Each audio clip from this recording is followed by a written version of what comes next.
Welcome to Conversations in Physical Therapy Research. Throughout this series, we'll be joined by physical therapy researchers and other voices in the PT community to talk about the role of research and how it helps shape the evidence base that supports the profession. Chris, what inspired you to pursue a career in physical therapy? I think my desire for physical therapy really started when I was an undergraduate. I was thinking about going to medical school. I was always involved in sports and very active. I was introduced to physical therapy through some friends of mine, and I did a little volunteer time in a clinic, and I just was really drawn to the profession. What I really liked about it was direct interactions with patients and the use of exercise to help patients, achieve their goals. It was an obvious match for me. And then from there, I, was studying kinesiology at the time, and decided this was the field for me. And when you graduate from PT school, what happened? Yeah, so I worked in an outpatient sports medicine clinic. You have to remember this was back in the 80s, so the field was very different at the time. I practiced for about 4 years, and I just felt something was missing. Just didn't feel like I had the knowledge base, the skill set. Back then, physical therapy was very prescriptive. It was very, here's, ultrasounds, very modality driven. And, I thought there has to be more to this field than what I was currently doing. At that time, I was trying to figure out, well, what's my next step? How do I progress myself in the field? And at the time, there were no residencies, there's no fellowships. Made the decision to pursue a PhD, and I felt that was the next step to stay involved in the field. So what was your first research project? I did a study on squatting. I had a very big interest in the knee and patellofemoral pain at the time, and I did a EMG study looking at different squat positions and how they activated the quadriceps differently based on different stance widths and limb rotations. So it was a very simple study by today's standpoint. And after you received your PhD, what was next in your career?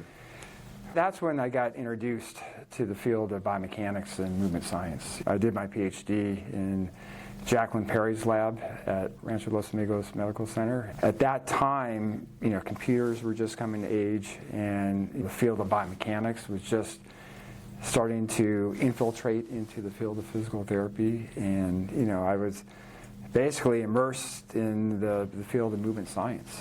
Yeah, at that point I saw the application of biomechanics and movement science into the field of physical therapy, which was really, really exciting at the time. What initially drew you to human movement and biomechanics? So my PhD training in Jacqueline Perry's lab, she established one of the first instrumented gait labs in the country. We were largely studying neurologic populations at the time, but I saw the connection between how patients move and the functional complaints they experience.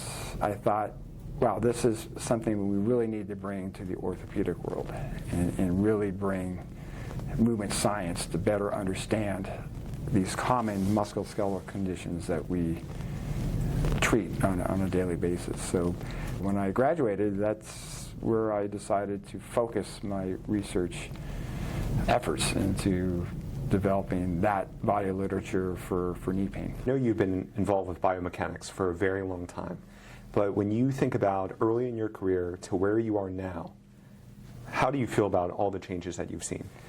When I graduated from PT school, we really didn't have the scientific foundation for physical therapy. It was just starting to emerge. What I've witnessed over the last 30 years is, we have built a scientific basis for our profession. We have a solid foundation now by which we can justify our practice. And I think in all fields, just not biomechanics, but in all areas of our practice. But we still have a long ways to go. I know research never stops with you. What are you currently researching? My long-term interest has always been lower extremity injury mechanics and really understanding what are the movement deficiencies or the biomechanical issues that contribute to hip, knee, ankle, low back pain.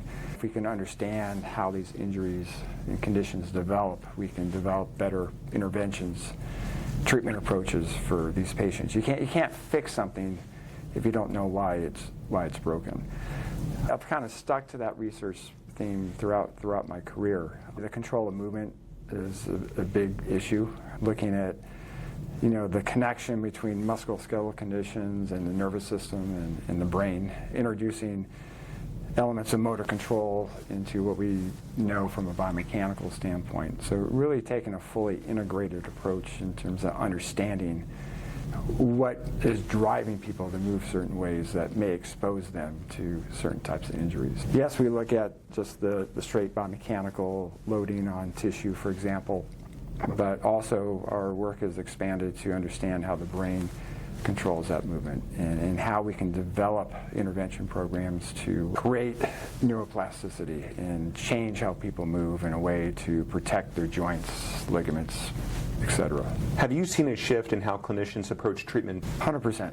Back in the 80s, practice was very prescriptive. You would have a prescription. You have to do X, Y, and Z. There was no thought process. Today, students are taught the current research. They're making clinical decisions based on existing research. They're applying clinical interventions based on research that's been developed over the last 30 years. The emergence of the clinical decision-making process, that's really the big difference, is having to evaluate and really think and analyze and use your knowledge to come up with a diagnosis and intervention. 30 years ago, the diagnosis was handed to you, the intervention was handed to you, all you had to do was implement it. But now, to become autonomous practitioners, you have to use the current state of knowledge in science and evidence to render the best care for your patients.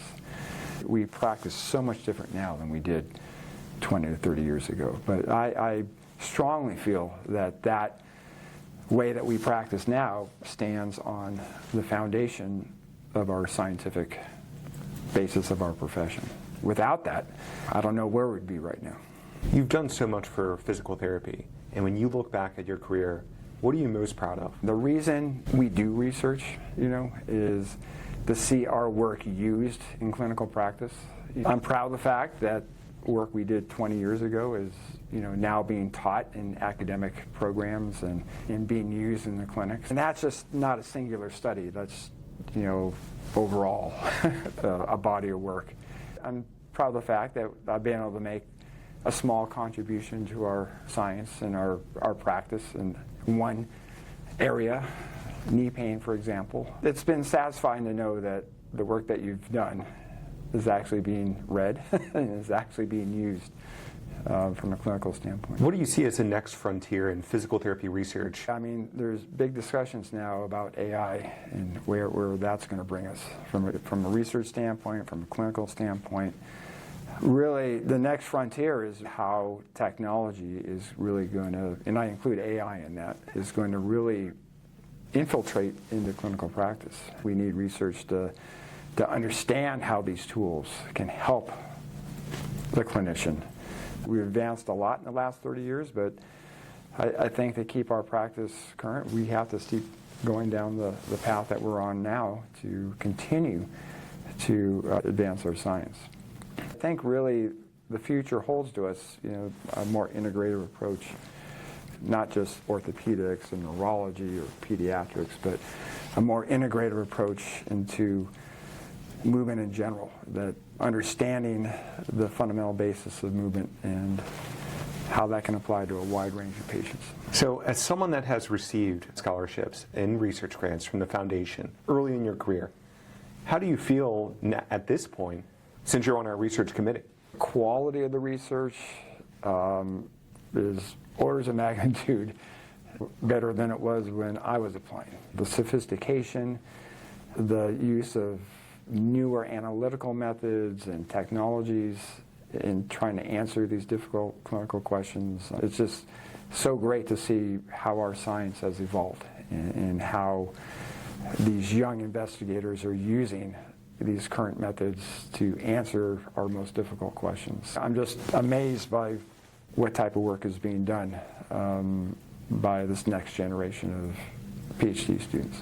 If someone asked you, why does physical therapy research matter, how would you respond? We wouldn't have a profession without it. I mean, having a scientific foundation is an absolute necessity for any profession.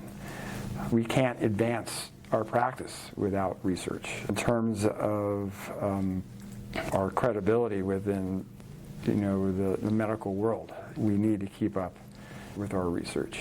I think people at this point kind of take research for granted because there's so much of it and we advance so far, but we have to continue this. We can't stay stagnant in terms of our approaches to treating patients, and we can only develop new approaches, new interventions, if we continue to go down that research route. Without the research, we're not going to exist. We have to show that physical therapy is a value part of the medical profession, and we have a distinctive role in our treatment of patients, and we have to provide the evidence that what we do matters. Chris, thank you so much for the time today. You've done incredible things for physical therapy, and we're just so grateful for everything that you have done, and we're so excited that you're a part of the Foundation for Physical Therapy Research. Thank you. Happy to do it.